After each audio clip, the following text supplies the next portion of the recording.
gimana sih supaya kaum milenial ini jadi pemilih yang cerdas dan ikut berpartisipasi mensukseskan pesta demokrasi tahun yang akan datang. Ada duitnya nggak? Gitu. Karena ini kacau juga. Kacau kan? ASN mendukung beberapa calon atau salah satu calon. Sekarang walaupun si A itu sudah meninggal, tetapi buktinya tidak ada. Berupa akte itu tadi kita tidak bisa mendelete.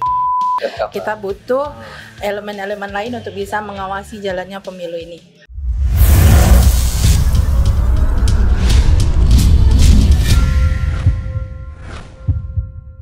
Bismillahirrahmanirrahim. Assalamualaikum warahmatullahi wabarakatuh. Waalaikumsalam warahmatullahi wabarakatuh. Selamat siang menjelang sore, udah sore nih Pak Ketua.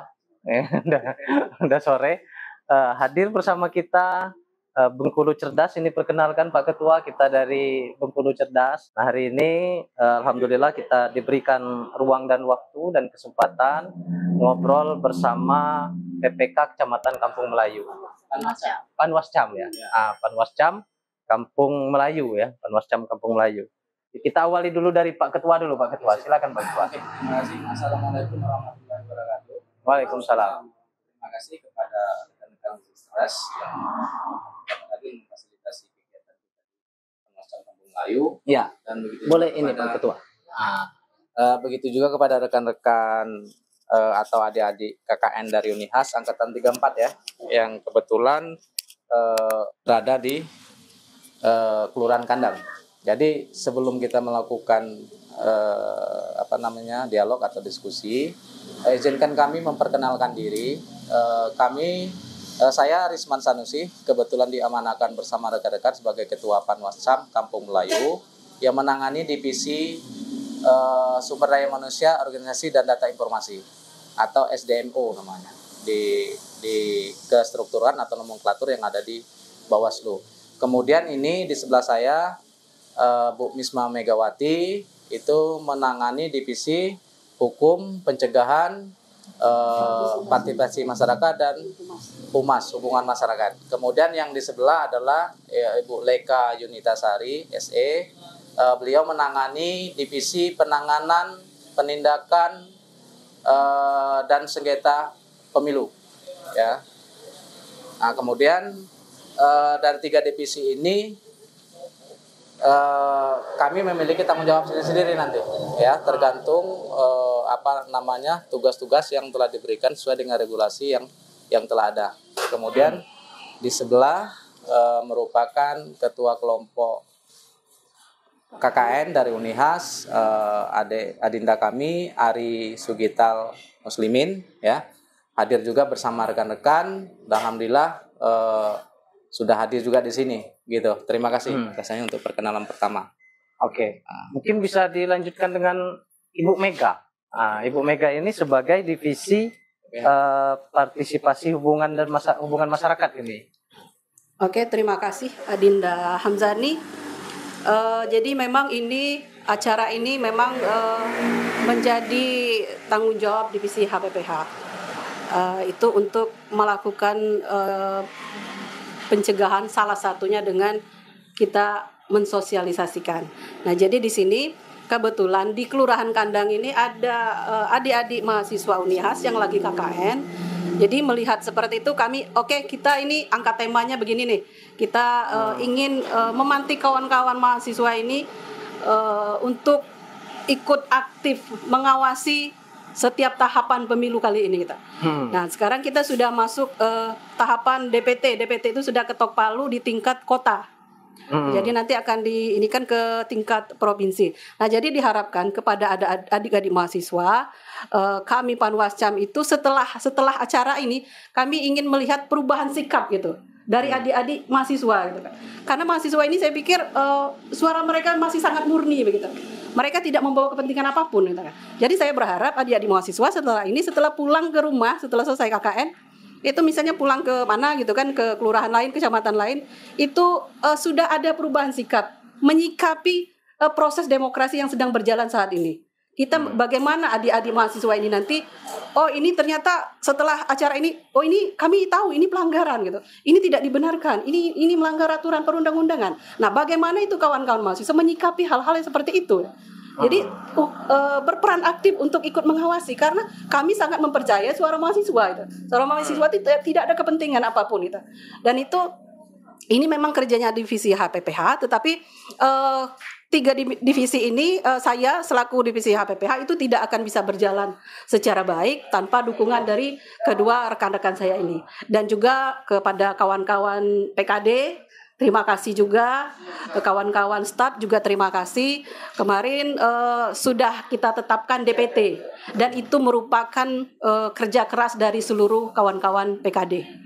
Dan ucapan terima kasih disampaikan untuk kawan-kawan PKD seluruhnya dari Bawaslu RI atas kinerjanya mengawasi tahapan DPT yang sekarang sudah ketok palu di tingkat kota. Mungkin sebagai pembuka diskusi dari saya, divisi HPPH, mungkin itu saja. Silakan dilanjutkan ke divisi lain. Ibu Leka boleh memperkenalkan dirinya, Bu? Ya. Ya, bismillahirrahmanirrahim. Assalamualaikum warahmatullahi wabarakatuh. Waalaikumsalam. Saya Leka Yunitasari. Pada di Panwascam Kampung Melayu ini saya dipercaya untuk di koordinator divisi penanganan pelanggaran dan penyelesaian sengketa. Divisi yang agak horor gitu ya, tapi kenapa divisi horor?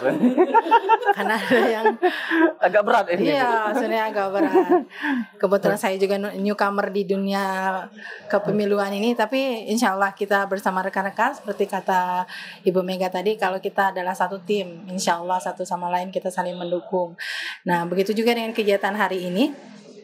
Sebenarnya itu kan di dalam Undang-Undang Nomor 7 Tahun 2017 itu kan disebutkan ada beberapa tingkatan Bawaslu dan jumlah komisioner di setiap Bawaslu. Nah, PKD ini tugasnya itu paling berat karena mereka itu pegang kelurahan. Satu orang PKD pegang satu kelurahan. Oke, kalau misalnya dia kelurahannya kecil, gimana dengan kelurahannya yang besar? Seperti untuk kelurahan di Kampung Melayu ini yang paling besar, kelurahan Kandang Mas dengan 36 TPS.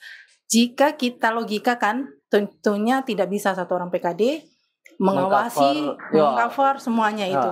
Perlu adanya pengawas partisipatif seperti tadi yang disebutkan, komisi adik-adik mahasiswa bisa dilibatkan juga di dalam sana. Dan salah satu bentuk kita untuk mensosialisasikan itu dengan mengadakan kegiatan seperti ini. Dan semoga kegiatan seperti ini bisa kesinambungan, nanti bisa kita juga tularkan ke adik-adik sekolah, maksudnya tuh anak-anak SMA yang baru jadi pemilih pemula. Jadi mereka juga bisa ikut berpartisipasi melakukan pengawasan. Karena kalau misalnya satu orang PKD saja tentunya tidak tercover. Kita butuh elemen-elemen lain untuk bisa mengawasi jalannya pemilu ini. Mungkin itu saja dari saya. Iya. Nah, sahabat Bengkulu cerdas, kita sore hari ini kita diskusi saja, sharing-sharing biar tukar informasi, kira-kira seperti itu ya Pak Ketua ya, tukar informasi. Karena banyak juga masyarakat atau stakeholder masyarakat juga terkait dengan partisipasi, ya kan, tentang mengenai pengawasan, banyak juga yang tidak tahu, ya kan. Jadi masyarakat ini hari ini Pak Ketua yang tahunya hanya lembaga tingkat Bawaslu atau Panwaslu bertugas menjadi pengawas. Oh, ternyata tidak ada partisipatif, ya kan. Nah, sebenarnya ini Pak Ketua, biar masyarakat juga tahu ini. Sebenarnya Panwaslu ini di tingkat kecamatan ini kan wajib menindaklanjuti laporan, ya kan? Menindaklanjuti laporan dan pengawasan, ya kan? Nah, kira-kira apa saja sih sebenarnya yang secara umum tugas dari Panwaslu kecamatan ini, khususnya Kampung Melayu? Oke, terima kasih. Jadi sesuai dengan regulasi atau amanah baik di Undang-Undang Nomor 7 maupun di Perbawaslu, di Perbawaslu itu juga setiap tahapan dia punya Perbawaslu, termasuk setiap tahapan punya Perbawaslu. Ya. Karena tahapan itu di regulasi umum kan di Undang-Undang Nomor 7 kan ada yang menyatakan pemutahiran data pilih. PKPU mengeluarkan mekanisme pemutahiran data pilih itu diterbitkan oleh Peraturan Komisi Pemilihan Umum dan itu akan ditindaklanjuti oleh Perbawaslu juga, gitu kan? Karena sistem turunan hukum itu kan seperti itu. sifatkan hierarki ya, turun dari atas ke bawah. Sebagai penyelenggara teknis itu adalah Perbawaslu yang kami terapkan kalau kami di sini di Bawaslu.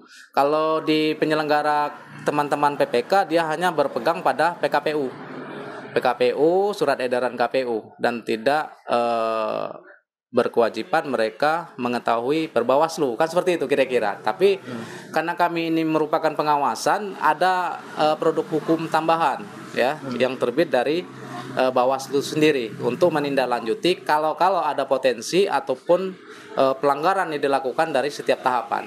Contohnya sekarang di Perbawaslu 2 itu ada khusus seperti acara ini ya, pemilih partisipatif ya kan. Kemudian di Perbawaslu terakhir, Perbawaslu 4 kalau tidak salah itu di pemutahiran pilih ya, itu diterbitkan karena ada tahapan itu gitu kan. Jadi di Perbawaslu di surat edaran KPU nomor 27 itu ada mekanismenya untuk rekan-rekan PPK melakukan pemutahiran pilih, dan ada potensi pelanggaran atau ada batasnya yang tidak boleh dilakukan oleh PPK. Kemudian syarat-syarat pemilih itu masuk dan tidak masuk itu seperti apa. Nah, potensi itulah yang kita hindari supaya tidak terjadi, dan acuan kita di Perbawaslunya untuk pelanggaran ini nanti sanksinya seperti ini, mekanismenya seperti ini. Nah, seperti acara ini, kenapa kami adakan ini? Karena ini merupakan amanah dari Undang-Undang Nomor 7 2017 di pasal 98, 94, di 102 dan 105 kalau tidak salah tadi. Kesimpulannya ada kewajiban Bawaslu membentuk atau melakukan aktivasi partisipatif ini ya kan, ada kewajiban untuk memberitahukan atau mensosialisasikan, atau ada kewajiban melakukan pendidikan tentang kepemiluan. Harapannya kenapa? Karena ada 3 alasan yang dilakukan oleh Bawaslu. Yang pertama, SDM yang tersedia seperti di Panwascam ini kami hanya ada bertiga untuk menangani wilayah 1 kecamatan. Itu alasan pertama. Kemudian setiap kelurahan kami ada pengawas 1 masing-masing kelurahan. 1 itu berfungsi mengawasi 1 kelurahan. Itu secara SDM. Kalau secara sumber daya manusianya tentunya adalah tidak mungkin mengcover seluruh wilayah. Itu yang pertama dilakukan. Kemudian yang kedua,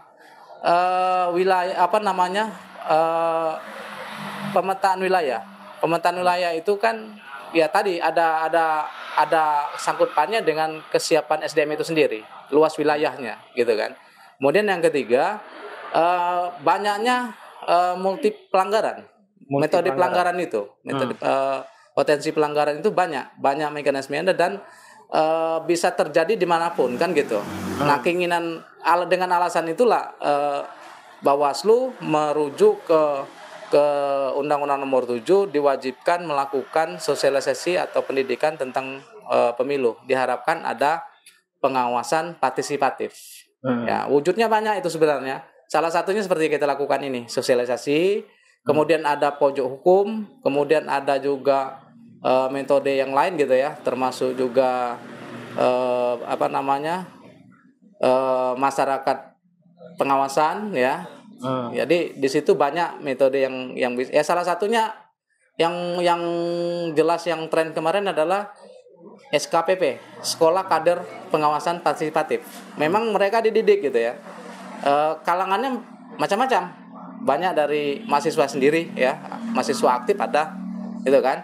Itu dan juga sudah banyak yang dikeluarkan atau yang sudah diterbitkan terkait dengan hal itu.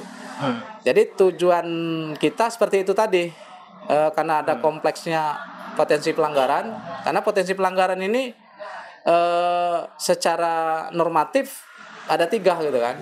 Pertama dia pelanggaran administratif, kemudian ada pelanggaran etik, kemudian ada pelanggaran pidana. Administratif itu ada 2 juga, ya, secara administratif biasa dan ini terstruktur, sistematik dan masif (TSM). Ya, pelanggaran administratif TSM, tapi itu di luar dari kewenangan kami sebagai Panwascam. Ranahnya nanti di tingkat kabupaten kota ke atas gitu ya, termasuk pelanggaran pidana dan termasuk juga etik ya. kewajiban kami di sini kalau di nomenklatur terakhir atau di regulasi di Perbawaslu 5 tentang kepengawasan dan struktur organisasi, ini ada sebenarnya perampingan tugas jatuhnya kan. Dulu divisi kita ini ada yang khususnya namanya divisi pengawasan. Sekarang berubah jadi pencegahan. Jadi lebih banyak pencegahan sebenarnya Daripada kalau kita mengawasi. simpulkan dari ya daripada melakukan penindakan kan seperti itu. Ya. Jadi lebih banyak pencegahan dilakukan. Ya. Ya, salah satu contohnya dulu kita bisa merekomendasi dari hasil temuan, hasil tindakan atau penanganan pelanggaran itu bisa kita rekomendasi ke PPK atau penyelenggara lain ataupun stakeholder lain. Karena nanti pelanggaran produk hukum ini macam-macam. Ada pelanggaran produk hukum pemilu, ada pelanggaran peraturan perundang-undangan lain. Peraturan perundang-undangan lain ini seperti apa? Seperti keterlibatan ASN terhadap mendukung beberapa calon atau salah satu calon. Itu peraturan perundang-undangan lain. Termasuk juga keterlibatan dari LKD, Lembaga Kemasyarakatan Desa. Ya, kepala desanya mendukung calon-calon gitu kan. Nanti larinya kan ke sana. Ya, keluar dari konteks money politik ya. Kalau money politik kan berlaku menyeluruh. Ya, maksudnya tuh produknya juga produk hukum yang kita awasi juga bukan hanya produk hukum kepemiluan, tapi ada juga penerapan pasalnya ataupun undang-undangnya itu adalah peraturan perundang-undangan lain. Ya, Gitu. ya. Oke. Terima kasih. Ya, terima kasih Pak Ketua. Ternyata penjelasan dari Pak Ketua ini panjang lebar. Ini panjang lebar dan detail ini kan. Nah, ini untuk Bu Leka ini Bu Leka, ya kan? Kalau dari ini kan agak horor ini Bu. Ini kita cerita yang horor-horor ya ini kan. Nah, yang menarik ini kan horor-horor ini kan. Jadi dari penyampaian dari Pak Ketua tadi, Bu Leka, ada beberapa 3 alasan mengapa Panwas ini membutuhkan beberapa stakeholder lembaga untuk partisipatif, ya kan? Beberapa alasan. Yang pertama tadi sumber dayanya minim, yang kedua tadi luas wilayahnya, satu pengawas kelurahan mengcover satu kelurahan, memang luar biasa ininya kan, capeknya gitu kan seperti itu, dan pemetaan wilayah dan multi pelanggaran. Nah, Ibu Leka sendiri dalam menyikapi strategi ini kira-kira seperti apa? Sejauh ini kalau kita di Panwaslu Kecamatan ini berbagi wilayah memang. Kalau di Kampung Melayu kita ada 6 kelurahan dan kebetulan saya terbagi yang banyaknya di Kandang Mas sama Kandang di Mas. Sumberjaya di 36 TPS dan 22 TPS. Sejauh ini yang dilakukan kita masih tetap sama dengan yang dulu-dulu. Maksudnya kita masih bekerja sama dengan stakeholder, terus juga menjalin hubungan baik dengan penyelenggara, terutama PPS. Karena sekarang kita masih di tahapan yang baru selesai DPT kan. Jadi kita masih bersama-sama melaksanakan semua kegiatannya. Jadi kalau misalnya pun sejauh ini belum ada sih pelanggaran, pelanggaran yang di lapangan belum ya. Alhamdulillah. Tapi nanti kalau misalnya masuk di tahapan-tahapan berikutnya, kalaupun ada, semoga kita bisa menyelesaikannya bersama-sama dan juga pemilu ini bisa berjalan sesuai dengan tracknya. Namanya pesta demokrasi, Bu Leka ya. Ya namanya pesta kan pasti ada biasanya ada pro kontra dan sebagainya. Dan semoga dijauhkan dari yang negatif-negatif itu ya. Tapi kalau melihat dari style Ibu Leka ini santai, rileks, artinya mudah-mudahan dalam menyelesaikan masalah kan? Dengan tenang kan seperti itu. Terus juga satu lagi Pak, untuk kita juga Panwascam ini di cover sama teman-teman dari Polri dan juga dari TNI. Dan alhamdulillah kita berhubungan baik dengan teman-teman dari Polsek, teman-teman Polsek, bersinergi dengan teman-teman Polsek dan juga teman-teman di Koramil. Koramil, dan alhamdulillah mereka selalu mendukung. Terus kita ada juga grup WhatsApp-nya. Kalau misalnya ada apa-apa yang agak-agak gimana langsung kontek-kontekan. Wajar agak senyum, tenang. Karena ada ini ya, bodyguard. Terus sinergi kan dengan aparat. Oke Bu Leka. Nih Bu Mega ini Bu, ya kan? Tadi sebelum kita mulai acara ini kan bahwa tahapan pemutakhiran data pemilih dan penyusunan ya daftar pemilih ini sudah selesai Untuk tingkat kota. untuk tingkat kota. Nah, dari tahapan ini kira-kira ada kendalanya. Karena waktu saya baca sedikit itu waktu dari YouTube YouTube-nya Bawaslu Kota kan. Ada beberapa daftar pemilih tetap yang belum perubahan pemutakhiran atau seperti apa. Tapi saya tidak terlalu detail informasinya itu. Oke, terima kasih. Kalau berbicara kendala itu pasti ada ya. Seperti yang sudah dibahas kawan-kawan tadi, kendala kami dalam mengawasi itu ya kekurangan SDM gitu lah.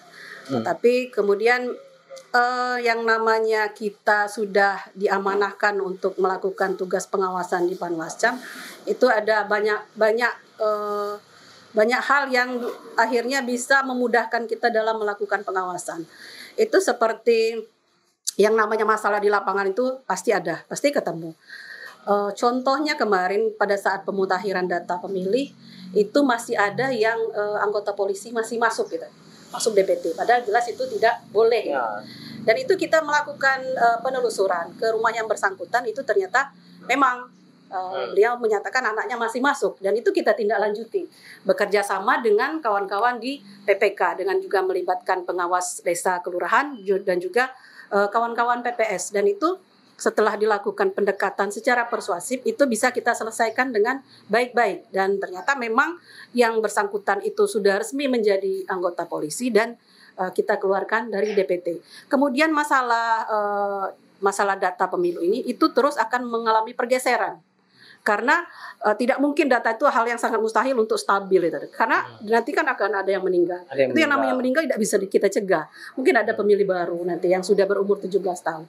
Tanpa lupa itu harus didukung dengan dokumen yang pasti. Misalnya kalau yang bersangkutan sudah meninggal itu harus disertakan dengan akte kematian. Kita yang tingkat bawah ini tidak bisa mengeksekusi misalnya si Anu ini sudah meninggal, tetapi tidak ada buktinya, tidak ada akte kematiannya. Kita tidak bisa otomatis langsung mendelete. Karena nanti kita dianggap itu menghilangkan hak orang untuk memilih. Ya. Jadi sekarang walaupun si A itu sudah meninggal tetapi buktinya tidak ada berupa akte itu tadi, kita tidak bisa mendelete. Berarti bisa menjadi potensi kecurangan ini? Bisa. Kemungkinan itu kan? Bisa. Karena saya juga waktu itu mempertanyakan juga ini data ini gimana gitu. Dari cuman kesannya persoalan ini menurut saya tidak selesai dari waktu itu saya masih di PPK. Persoalan antara kawan-kawan di KPU, kemudian kawan-kawan di Dukcapil, mereka terkesan saling lempar gitu. Ini bukan kewenangan kami, ini kami sudah memutakhirkan, tetapi contoh kasus ini real terjadi di lapangan. Itu tetangga saya udah bertahun-tahun itu meninggal, tapi tetap aja masuk DPT gitu, masih masuk gitu. Ini data gimana gitu, dimutakhirkan atau tidak itu dari pihak Dukcapilnya bagaimana ya? Itu dari kawan-kawan dari KPU itu mereka melempar ini ranahnya Dukcapil. Dukcapil katanya berklit kayak kami ini memutakhirkan data, memang data real yang kami terima seperti ini katanya. Jadi ya kami yang ngawas ini ya udah, kalau memang sudah dipastikan ini, kalau untuk memutakhirkan data yang meninggal memang harus memakai akte kematian, ya sudah, kami sekedar itu aja gitu. Mutakhirkan data memang ini tidak ada akte kematiannya, ya sudah, kita tidak bisa langsung mendelete gitu kan. Nah, tapi kemarin Dukcapil juga memberikan solusi itu, ada juga keterangan dari lurah gitu. Itu bisa. Oh, bisa. Bisa. Jadi bisa karena kita mengantisipasi untuk pemilih surat yang digandakan gitu. Iya, betul, itu, kan? Betul. Jangan sampai itu terjadi juga gitu. Kemudian kalau kita tadi berbicara masalah di lapangan, kemudian potensi pelanggaran itu seperti kita ketahui bahwa di Kampung Melayu ini terkhususnya di Kelurahan Padang Serai dan Kandang Mas itu banyak perumahan baru.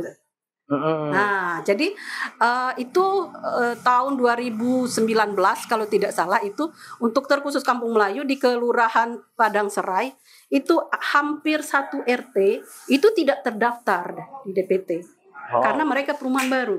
Dan itu kawan-kawan dari jajaran KPU bekerja sama dengan Dukcapil itu gesit itu. menindaklanjutinya. Mereka langsung kemudian akhirnya dari Dukcapil mengambil langkah, mereka dibuatkan KTP-L secara kolektif, dan itu masalah itu selesai. Dan sekarang potensi itu akan terjadi kembali, terusnya di Kandang Mas. Karena Itu, banyak pemukiman baru. sudah ada potensi-potensi seperti itu. Dan ini kami sudah melakukan penindakan, bukan penindakan, sudah melakukan sosialisasi kawan-kawan ini. Kemudian karena ini potensi, kami tindak lanjuti, kami bersurat kepada kawan-kawan PPK, kami berikan surat himbauan bahwa begini. Dan itu kemarin pada saat koordinasi di tingkat kota, kami sudah juga berkoordinasi dengan KPU, Bawaslu, dan dari Dukcapil. Dan kita tunggu tindak lanjutnya nanti seperti apa. Apakah nanti sama seperti yang dilakukan waktu di Padang Serai tahun 2019 atau seperti apa. Yang jelas kami di sini sebagai pengawas, seperti tadi jargon kami itu cegah baru ditindak. Nah, bentuk pencegahan kami ya sosialisasi ini dan menyampaikan surat imbauan. Seandainya nanti itu ada kasus seperti itu nanti terangkat ke publik, setidak-tidaknya kekuatan hukum kami sebagai pengawas itu sudah ada, karena kami sudah memasukkan surat ini loh, surat imbauan sudah kami masukkan. Jadi saya dulu pernah di PPK dan sekarang sudah berapa kali di Panwascam, itu beda gitu. Kerja di Panwascam ini saya suka gitu loh. Administrasinya tertib sekali. Kemudian apalagi didukung dengan kawan-kawan dari staf-staf ini, luar biasa staf-staf Kampung Melayu ini. Mereka gesit semua, cerdas, kemudian setiap apapun itu mereka segera gitu. Jadi bisa jadi nanti untuk Kampung Melayu ini mungkin jadi percontohan ini. Pokoknya paham lah Kampung Melayu. Gitu. Jadi percontohan ini luar biasa ini Kampung Melayu ini kan. Didukung dengan pengawas Kecamatan Kampung Melayu. Dapat reward nih kan. Jadi nggak mungkin karena kita melibatkan kawan-kawan mahasiswa, mungkin kita juga dengar suara dari kawan mahasiswa. Ya, boleh. Jadi saya ceritakan sedikit. Sebenarnya ini untuk secara tidak langsung merupakan pengetahuan juga bagi terkhusus Kampung Melayu gitu ya. Dari hasil pemutahiran data pilih kemarin ada 2 masalah yang kami angkat. Yang pertama terkait dengan daftar pemilih yang memiliki RT RW 0. Itu yang pertama. Yang kedua keberadaan RT RW 0. Jadi itu posisinya tidak akan terdeteksi pemilih itu, ya kan? Kemudian yang kedua, karena di Kampung Melayu ini memiliki 2 kembaran kelurahan, satu kandang dan satu kandang mas, dan hal itu jadi potensi pelanggaran juga. Kenapa demikian? Karena di dokumen kependudukan yang terbit oleh Dukcapil itu posisi pemilih ada yang warga kandang tapi diujungi dengan kandang mas, jadi alamatnya di kandang mas, sedangkan dia berdomisili di kandang. Begitupun sebaliknya. Dan hal itu sudah kita sampaikan dan kita lakukan pencegahan. Untuk tindak lanjutnya seperti apa, alhamdulillah sudah ditindaklanjuti. Dari daftar pemilih yang ada, terakhir kami rekomendasi ada 15 pemilih, 15 mata pilih yang kami TMS-kan di kandang, kami pindahkan di kandang mas. Dan itu sudah dieksekusi oleh rekan-rekan PPK dan PPS. Kemudian terkait dengan RT RW 0, itu juga sudah kami angkat di rakor, termasuk ada Dukcapil juga, dan itu sudah ditindaklanjuti juga. Kemarin terakhir sebelum pleno penetapan DPT turun 142. Data pemilih itu ditemukan RT-nya, ditemukan RW-nya. Nah, hal-hal inilah yang dinamakan dengan tindakan pencegahan supaya tidak terjadi penghilangan hak pilih. Kalau itu tidak kami lakukan pencegahan itu, tidak kami cermati datanya dan tidak kami rekomendasi ke PPK, itu pasti pemilih itu tidak akan memilih. Satu sisi dia tidak mengetahui keberadaan dia di TPS mana, ya kan? Karena di kelurahannya nggak ada namanya, TPS-nya nggak ada, nama tidak ada kan gitu, karena dia berada di kelurahan lain.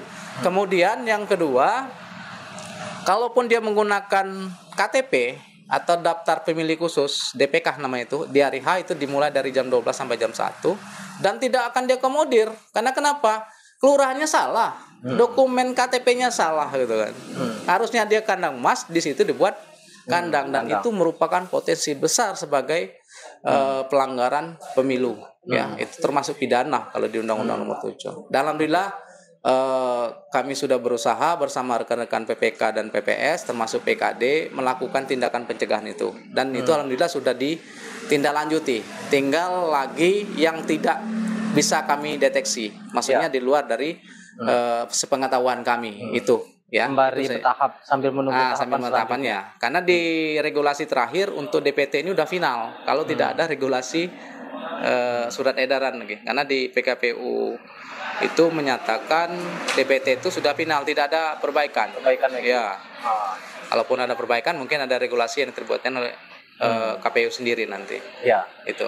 Oke, terima Oke. kasih. Itu sebagai tambahan aja. Jadi masyarakat Kampung Melayu mestinya harus lebih gimana ya dalam pembuatan dokumentasi kependudukan lebih teliti. Karena itu Jangan sampai merupakan ketemu kesalahan lagi ya. Karena RT RW 0. ya, karena kesalahan dari masyarakat juga ada di Ya. situ. Oke, Harus terima tertib kasih. administratif. Ya. Nah, saya kembali kepada adik mahasiswa dulu. Nah, jadi kalau kembali ke mahasiswa ini kan ada beberapa fungsi dari mahasiswa ini. Salah satunya sebagai agen kontrol, ya kan, moral force, ya kan, dan perubahan, agen perubahan, ya kan. Nah, artinya mahasiswa harus mengambil peran, ya kan, termasuk dalam bentuk demokrasi Indonesia hari ini. Jangan sampai teriak-teriak aja, sehatkan demokrasi kan di lapangan kan, tapi ketika berbicara soal partisipatif, ya kan, juga tidak mau mengambil peran ini. Nah, dari hasil diskusi kita ini, Adinda, kira-kira mau tidak untuk menjadi partisipatif ini kan? Kira-kira seperti itu, atau mungkin ada respon atau tanggapan yang lain? Terima kasih sebelumnya. Menurut saya sih sebagai mahasiswa mewakili juga kawan-kawan yang lain, peran mahasiswa dalam menghadapi pesta demokrasi untuk tahun 2024 ataupun pesta demokrasi yang seterusnya itu sangat berperan harusnya. Tapi kami juga mempunyai kendala. Pertama, kendala kami ini banyak memang sih sebelum pemilu, kan? Sebelum pemilu akan digelar itu banyak ya kami jumpai kejanggalan-kejanggalan. Tapi dengan ketidakadanya pengetahuan kami dengan masalah itu dan juga sehingga kami ini acuh ibaratnya kan.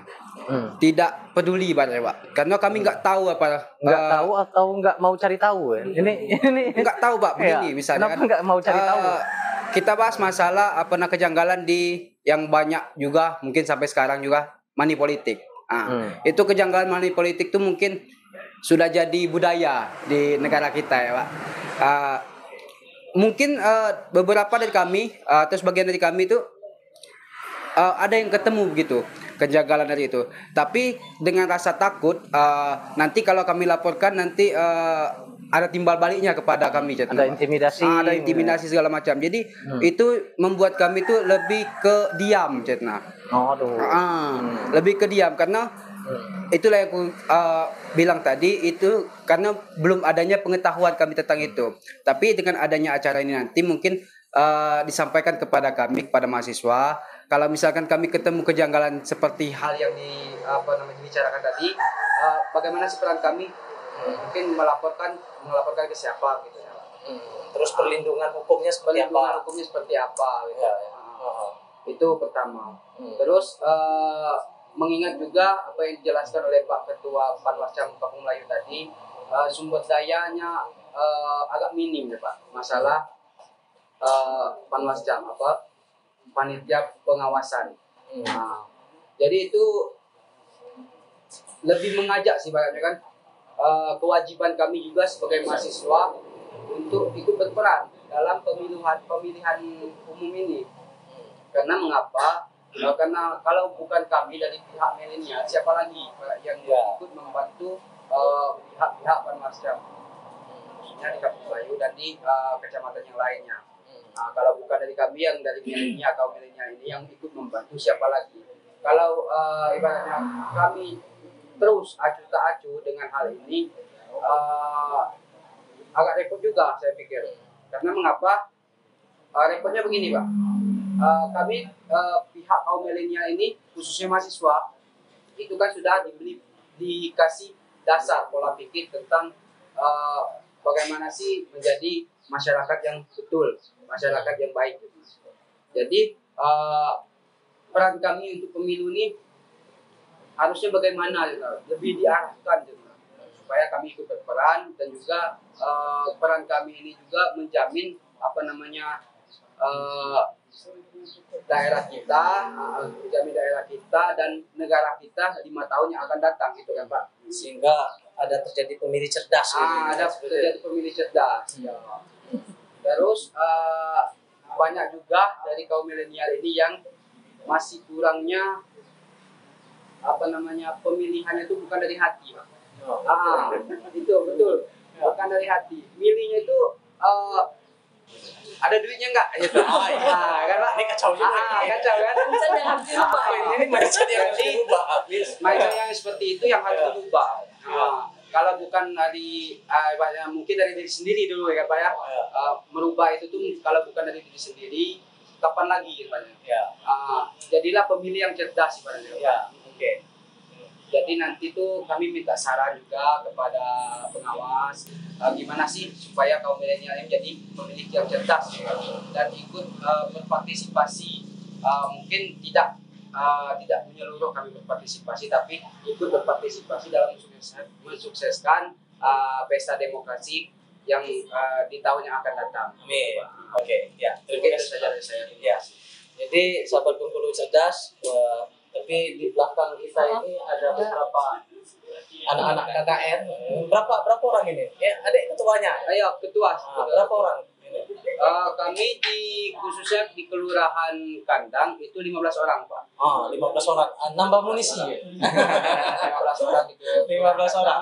Dan di Kecamatan Kampung Melayu itu kami di 6 kelurahan ada semua Pak. Ada semua. Ada semua. Artinya memang ini momen yang sangat pas ini. Ya kan? Hanya satu kampus ini ya? Atau beberapa kampus? Kampus yang lain nggak di Kampung Melayu? Kampus-kampus yang lain belum mungkin Pak. Maksudnya belum tuh karena kakaknya nggak setempat. Ya. Ini lain waktunya, ini juga lain. Oke. Mungkin adik-adik, boleh ya panggil adik-adik ya? Kan adik-adik mahasiswa, ada yang mau didiskusikan, ada yang mau ditanya, nggak apa-apa? Ada? Pertanyaannya itu terkait pemilu partisipatif. Di situ kok aku perhatikan itu terkait pemilihan yang aku tahu ada kegiatan yang bersinggungan dengan politik, terutama itu kemarin itu ada kerajaan itu 2 kali. Itu pertama waktu SD, sama yang kedua bukan siapa tidak tahu. Itu terkait pemetaan suara ini salah satu bakal capres. Yang dapat diketahui bahwa tempat kampus itu netral di dalam kampus. Nah itu 2 kali terdapat kegiatan yang menambah politik praktis dalam mahasiswa. Dan komunikasi kemarin itu ada pemetaan suara dari Mahfud MD yang mana dari tuduhan itu bahwa mahasiswa melepaskan seluruh atribut organisasi untuk melakukan orasi agama katanya bahwa itu mendukung bakal capres itu. Di situ aku menolak tegas itu karena aku juga bagian dari pejabat kampus yang mana itu ada beberapa kawannya nolak juga, tapi ada juga yang ikut. Dari situ baik kita nilai bahwa mahasiswa zaman sekarang yang itu masih dianggapnya kalau ada duit dia nggak beda. Nah, kalau dari apa itu sangat menolaknya ini namanya politik praktis. Mungkin dari ada juga dari kawan-kawan BMSI itu kan mensuburkan ke bawah dulu terkait cawe-cawe presiden. Dari situ aku ada minta tanggapan atau pandangannya juga untuk bapak-bapak ibu-ibu dari Manwaslu terkait yang katanya presiden itu tidak netral atau berpihak kan terhadap salah satu paslon. Nah, di situ aja meminta tanggapan bagaimana sih peran dari Bawaslu Panwas menyikapi hal-hal seperti itu. Bagaimana sih pandangannya terhadap tempat kampus yang dijadikan ajang politik tadi? Itu yang sangat baik. Terima kasih. Sedih nggak saudara? Jadi itu 2 kalinya itu. Yang satu itu tidak tahu kemarin bang, tidak. Soalnya infonya kurang jelas. Yang satu kemarin itu jelas pemetaan suara bakal capres Mahfud MD. Respon dari sahabat kita, ya kan? Artinya kampus sebagai lembaga independen, ternyata ada indikasi, ya kan, pemetaan suara bakal capres dan bakal suara capres kira-kira diakomodir di situ. Nah, tanggapannya seperti apa?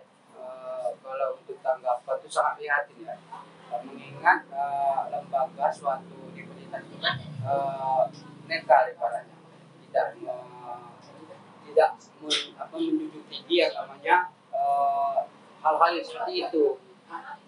Tujuan kami di universitas itu kan juga untuk belajar, meningkatkan ilmu yang kami dapat dari SMA ke jenjang yang lebih tinggi lagi, itu sebenarnya. Tapi dengan perkembangan zaman juga mungkin politik juga lebih masuk ke kalangan lembaga universitas. Kalau saya mewakili kawan-kawan yang lain itu sangat-sangat prihatin, dan kalau bisa itu ditindaklanjuti secara tegas oleh pihak aparat. Oke, ya. Sebelum ditutup karena waktu kita juga singkat, Pak Ketua, untuk merespon ini aja. Artinya kalau hari ini kita soal pengaduan di masyarakat, pencegahan di masyarakat, ternyata ada juga beberapa instansi yang contoh yang disampaikan tadi, ada lembaga universitas, ya kan, pendidikan atau mungkin SMA, karena SMA juga kan rentan karena pemilih pemula, dan universitas juga seperti itu, atau mungkin tempat-tempat yang seperti masjid, ya kan, musola, fasilitas negara atau fasilitas umum. Nah, proses pencegahannya seperti apa, Pak Ketua?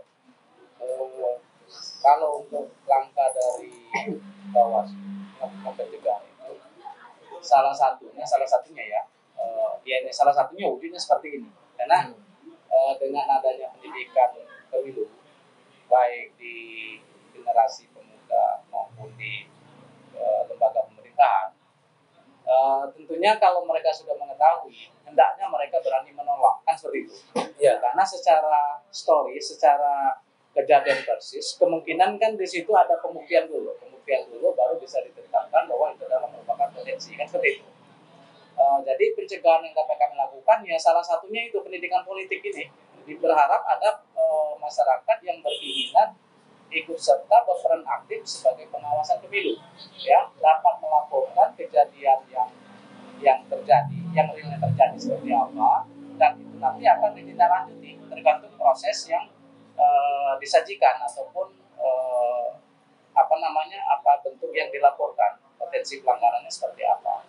Itu yang pertama. Sebenarnya intinya berharap rekan-rekan adik-adik ini dimulai dari diri pribadi dulu, ya. Setelah acara ini berharap rekan-rekan ini menginstruksi diri. Hal yang paling utama adalah mereka mengecek keberadaan mereka. Apakah mereka ini semua sudah terdaftar dalam daftar pilih? Itu yang pertama. Itu yang pertama, langkah awal gitu kan. Kemudian nanti baru merujuk ke lingkungan keluarga, masyarakat, bahkan lingkungan kampus. Itu harapan kita. Itu proses pencegahan yang dapat kami lakukan. Dan mungkin tadi ada kekhawatiran kawan-kawan KKN, gimana kalau ada tindak pidana, dugaan tindak pidana pemilu, takut mereka melaporkan. Hal itu jangan sampai terjadi. Kalaupun tidak mau melaporkan secara langsung, maksudnya datang ke langsung, mungkin bisa. Karena Bawaslu sudah memfasilitasi, fasilitas online ada, Bawaslu, Siwaslu, ya, itu pelaporannya secara online. Jadi untuk data pelapor itu akan dilindungi. Dan apa perlu itu nanti dilakukan pengawalan melekat, dan itu akan dikoordinasikan. Dan itu terjadi kalau nggak salah di Curug daerah mana kemarin. Ditugaskan personel polisi itu pengawalannya melekat karena dianggap sudah ada potensi intimidasi lain terkait dengan nyawa atau keselamatan dari penyelenggara ataupun pelapor lain, kan gitu. Dan itu diakomodir, dan pihak polisi open gitu. Kalau memang sudah kira-kira dimungkinkan pengawalan melekat akan dilakukan gitu ya. Nah, seperti itu kira-kira. Jadi harapan kita ya dengan dari ini kita diawali dari diri pribadi, harus berani dulu, intinya berani, dan memahami. Kalau berani saja tanpa memahami regulasi ya sama aja hal yang bodoh kan gitu kan. Sama kayak ada ilmu pengetahuan, kemampuan ada tapi nggak ada ilmu pengetahuan kan. Berani nekat ya. Jadi harus berimbang juga. Intinya seperti ini, kalau memang kawan-kawan ragu terkait dengan temuan ataupun apa, silakan berkoordinasi atau sampaikan di pengawas pemilu dimanapun kawan-kawan berada. Mungkin nanti ada pandangan atau langkah yang lebih baik yang harus dilakukan dalam upaya penanganannya. Seperti itu kira-kira. Oke, siap. Mungkin sebelum ditutup kita closing statementnya dari Ibu Mega sama Ibu Leka, waktunya singkat-singkat aja. Oke, terima kasih. Lanjut ya closing statement yang berkaitan dengan kepengawasan terutama di kalangan milenial. Setelah acara ini kami berharap daya kritis kawan-kawan mahasiswa itu Lebih ditingkatkan lagi. Karena namanya mahasiswa itu biasanya mereka tuh kritis-kritis. Ya. Gitu. Jadi jangan, kalau saya berpikir, Jangan saya juga punya anak mahasiswa. Saya berpesan pada anak saya, organisasi oke, tapi jangan sampai abai dengan akademik. Jadi apapun yang terjadi di sekitar kita, minimal di lingkungan terdekat, itu kita harus kritisi dan tetap berdasarkan pengetahuan dan wawasan yang mumpuni, karena biar kita tidak berlaku bodoh. Jadi mungkin itu saja closing statement dari saya selaku Ordip Divisi HPPH. Silakan dilanjutkan oleh Ordip. Ya, silakan mereka. Harapannya sama, ketika dia nanti pulang ke rumah nggak usah yang jauh-jauh, setidaknya orang di rumah dulu, orang tua dulu memberikan penjelasan tentang apa yang sudah disampaikan di sini, dijelaskan ke orang tua tentunya dengan cara-cara yang sopan, santun gitu kan. Seperti kata tadi kalau misalnya money politik itu sudah ibaratnya tuh sudah menjadi momok. Ya. Tapi bagaimana kita memberikan pengertian kepada orang tua, janganlah Bu gini kan. Ya. Biasanya kalau anak yang ngomong tuh ibu bapaknya tuh dengar. Ya. Mudah-mudahan ini juga akan menular ke keluarga-keluarga. Amin.